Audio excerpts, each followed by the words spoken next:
जी राकेश जी, आज की press conference किस विषय को लेकर के रखी गई है?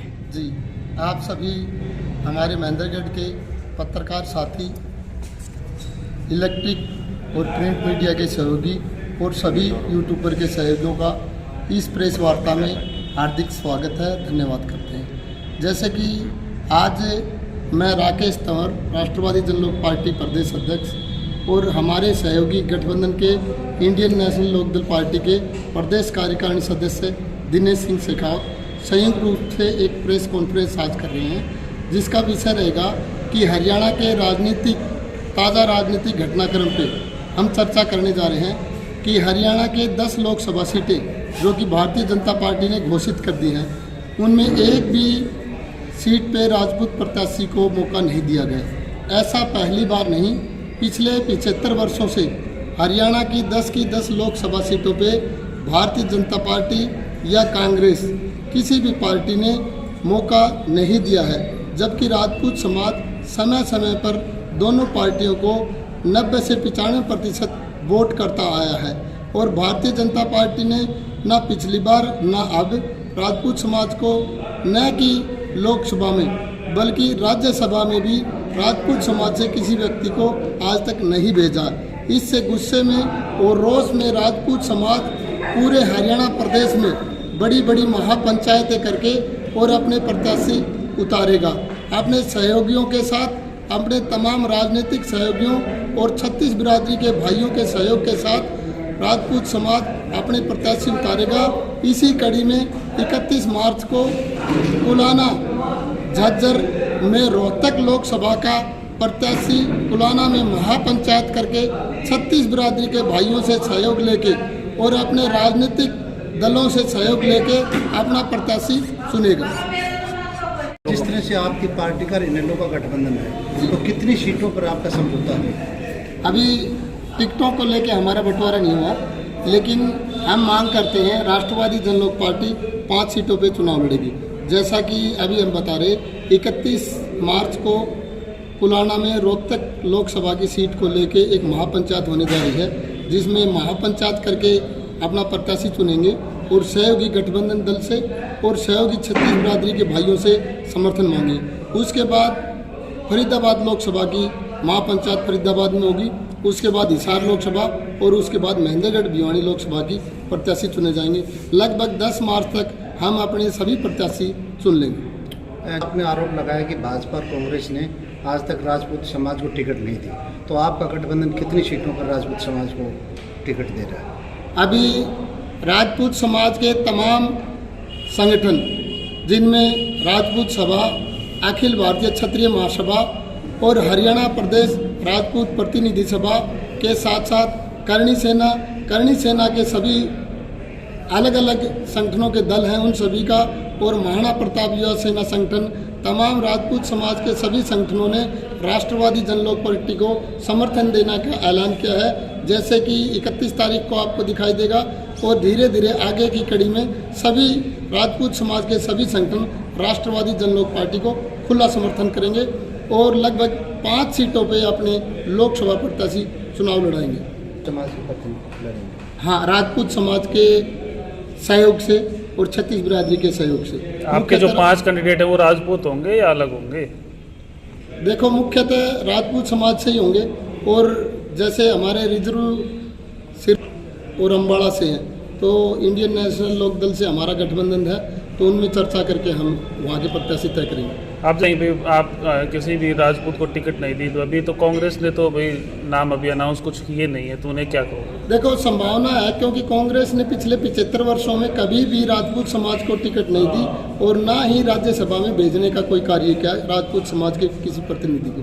तो ऐसा अब की बार भी दिखाई दे रहा है कि कांग्रेस शायद ऐसा नहीं करेगी, क्योंकि उनके अनुमानित संभावित प्रत्याशी जो एक्सरसाइज कर रहे हैं 2-2, 3-3 प्रत्याशी, तो उनमें कोई भी राजपूत समाज के व्यक्ति को उन्होंने ऐसा नहीं बोला।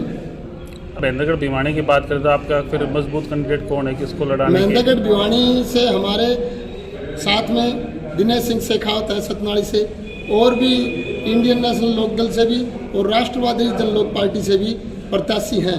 हम चौधरी अभय सिंह चौटाला जी से बातचीत करके महेंद्रगढ़ भिवानी का प्रत्याशी चुनेंगे। दोनों ही पार्टी की बात कर लें तो राजपूत समाज से कई नेता ऐसे हैं जो शीर्ष नेतृत्व में शामिल रहे भी हैं और फिलहाल भी हैं। ऐसे जो राजपूत समाज के नेता हैं उनके बारे में क्या कुछ कहेंगे?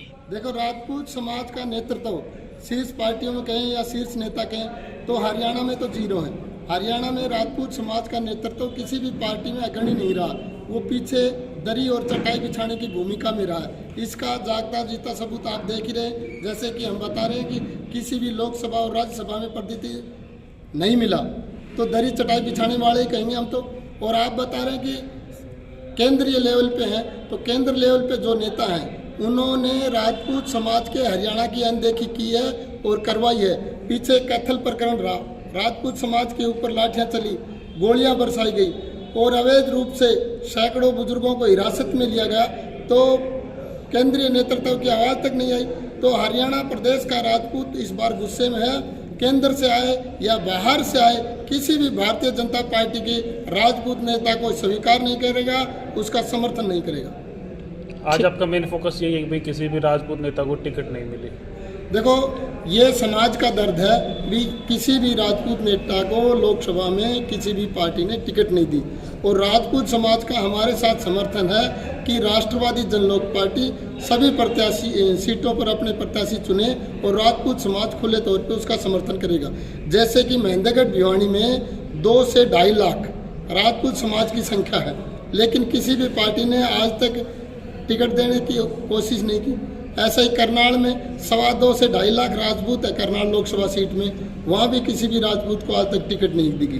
फरीदाबाद में भी, फरीदाबाद लोकसभा में 2 से 2.5 लाख राजपूत है, तो फरीदाबाद में भी किसी पार्टी ने राजपूत समाज को नहीं चुना। आज का क्या उद्देश्य था? ये था कि क्या कोई जो कैंडिडेट है उसको टिकट दिलवाना है जो राजपूत समाज से है? आज की मीटिंग का उद्देश्य ये है कि राजपूत समाज 5 लोकसभा सीटों पे अपना प्रत्याशी उतारेगा और उस राजपूत समाज ने राष्ट्रवादी जनलोक पार्टी को अपना समर्थन दिया। ये समर्थन आपको 31 तारीख को कुलाणा में दिखाई देगा, जिसके लिए कल झज्जर में राजपूत समाज के हरियाणा प्रदेश के पदाधिकारी कॉन्फ्रेंस करने जा रहे हैं और वो कॉन्फ्रेंस में ये कहेंगे कि राजपूत समाज का खुले तौर पे राष्ट्रवादी जनलोक पार्टी को समर्थन है। इनेलो के साथ समझौता हो चुका है कि 5 जो कैंडिडेट होंगे वो राजपूत समाज से होंगे? नहीं, इनेलो के साथ ये समझौता नहीं, इनेलो के साथ टिकट बंटवारों का समझौता है। और जो राष्ट्रवादी जनलोक पार्टी इनेलो के कोटे से जो टिकटें लेगी, उन टिकटों का चुनाव राजपूत समाज के महापंचायत में बैठ के करेगी, प्रत्याशी का चुनाव। जिस बीजेपी और कांग्रेस पे आरोप लगा कि उन्होंने कभी टिकट नहीं दी, तो क्या आप इनेलो से भी मांग करेंगे उनकी जो 5 सीटें हैं उनमें भी राजपूत समाज को प्रतिनिधित्व? इनेलो से भी मांग करेंगे कि राजपूत समाज को भी प्रतिनिधित्व दिया जाए। और पूर्व में इनेलो ने राजपूत समाज को लोकसभा में मौका दिया है। अभी दिनेश सिंह शेखावत आपके बीच ये पक्ष रख भी देंगे। आपने पिछली बार यहाँ से विधानसभा का चुनाव लड़ा था जी, तो ये कयास लगाए जा रहे हैं कि आप भिवानी महेंद्रगढ़ से चुनाव मैदान में आ सकते हैं लोकसभा का। अभी 31 मार्च को ये क्लियर हो जाएगा। पहले रोहतक में एक बहुत बड़ी महापंचायत होने जा रही है, तो रोहतक में जो प्रत्याशी हो जाएगा डिक्लेयर, उसके बाद फरीदाबाद का होएगा, उसके बाद महेंद्रगढ़ भिवानी की आपको सूचना देके एक बहुत बड़ी पंचायत महेंद्रगढ़ और भिवानी के बीच कोई जगह चुनेंगे, वहाँ प्रत्याशी समाज के बीच प्रत्याशी की घोषणा होगी। और हम चाहते हैं कि प्रत्याशी भी समाज और पंचायत ही चुने। तो सीटें आपको मिली हैं, कौन कौन सीटें? राष्ट्रवादी जनलोक पार्टी मुख्य तौर पे रोहतक, फरीदाबाद, महेंद्रगढ़, भिवानी, हिसार सीटों पे चुनाव लड़ना चाह रहे हैं, जिनमें से 2 रिजर्व हैं। तो रिजर्व कोटे से हम 1 सीट इंडियन नेशनल लोकदल के साथ लड़ना चाहते हैं। उनमें से मुख्यतः अम्बाड़ा है रिजर्वेशन में। जैसे कि सिरसा में इनेलो का संगठन मजबूत है, तो राष्ट्रवादी जनलोक पार्टी का संगठन अम्बाड़ा में मजबूत है। तो हमने इनेलो से मांग की कि हम रिजर्वेशन में अम्बाड़ा की सीट पे चुनाव लड़ना चाहते हैं। जैसे भी दावा कर रही कि हरियाणा में 10 की 10 सीटें जीतेगी, तो आप क्या मानते हैं कि आपके गठबंधन को कितनी सीटें मिलेंगी? हम तो सोचते हैं गठबंधन 5 सीटें जीतेगा और बीजेपी शायद हरियाणा में खाता भी ना खोल पाए। कारण कि बीजेपी ने जिस तरह से राजपूत समाज, किसान समाज, किसान कमेरा वर्ग, किसी भी वर्ग को, चाहे व्यापारी हो चाहे मजदूर हो, किसी भी वर्ग को बीजेपी ने बख्शा नहीं। तो फील्ड में जैसे जैसे जाते हैं तो सभी वर्गों के लोग बीजेपी से नाराज़गी व्यक्त करें। अभी बीजेपी ने जल्दबाजी में मुख्यमंत्री बदल के दूसरे मुख्यमंत्री को लगाया। हमारे भाई पिछले 9.5 साल से मनोहर लाल जी ईमानदार का गुणगान कर रहे थे और 2 महीने बाद बीजेपी नायब सैनी को बदल देगी तो बेचारे नायब सैनी का गुणगान करते करते उसका गुणगान करेंगे। उत्तराखंड में तो बीजेपी ने 3 महीने में 3 मुख्यमंत्री बदले थे, तो ऐसा ना हो कि हरियाणा में अभी 4-5 महीने पड़े हैं तो 4-5 महीने में 2-3 मुख्यमंत्री बदलने पड़ जाएं, क्योंकि मनोहर लाल जी 9.5 साल में ज़्यादा कुछ नहीं कर पाए। उनकी पूर्णतः फेलियर को छुपाने के लिए बीजेपी ने नायब सिंह सैनी को चुना और पूरा फेलियर का ठीकरा नायब सिंह सैनी पे फोड़ना चाहते हैं कि हार का कारण आप हो, जबकि हार का कारण तो बीजेपी के खुद के कारनामे रहे हैं। सिंह को मंत्री बनाएगा, कितना प्रभाव मानते हैं? संजय सिंह तो प्रचार मंत्री हैं। 9.5 साल से भारतीय जनता पार्टी की सरकार रही। पिछली सरकार में राजपूत विधायक थे, इस सरकार में विधायक हैं, लेकिन भारतीय जनता पार्टी ने किसी को 9.5 साल तक नहीं माना। और अभी चुनाव आ गए तो संजय सिंह जी कोई कार्यभार के मंत्री नहीं है, संजय सिंह जी तो चुनाव प्रचार मंत्री हैं। जैसे कि आप देखेंगे भारतीय जनता पार्टी की बिल्कुल साफ है, पॉलिसी बिल्कुल साफ है कि वो राजपूत विरोधी है। आप एक बात देखिए, मैं आपको बताना चाहता हूँ, निर्दलीय एमएलए का एक ही वोट होता। हमारे नैनपाल रावत फरीदाबाद जिले के पलवल विधानसभा से विधायक है, एक ही निर्दलीय ने समर्थन दे रखा बीजेपी को, और एक विधायक हमारे रणजीत चौटाला जी हैं। रणजीत चौटाला जी भी निर्दलीय विधायक हैं, उन्होंने भी बीजेपी को समर्थन दिया। रणजीत चौटाला जी को बीजेपी ने पावरफुल मिनिस्टर बनाया और नैनपाल रावत को बीजेपी ने झाड़ू पोछो वालों में रखा, आज तक उनको मिनिस्टर नहीं बनाया। तो वो नैनपाल रावत का दोष ये था कि वो राजपूत समाज थे, इसलिए उसको ना तो मंत्री बनाया ना किसी बड़े ओहदे पे रखा।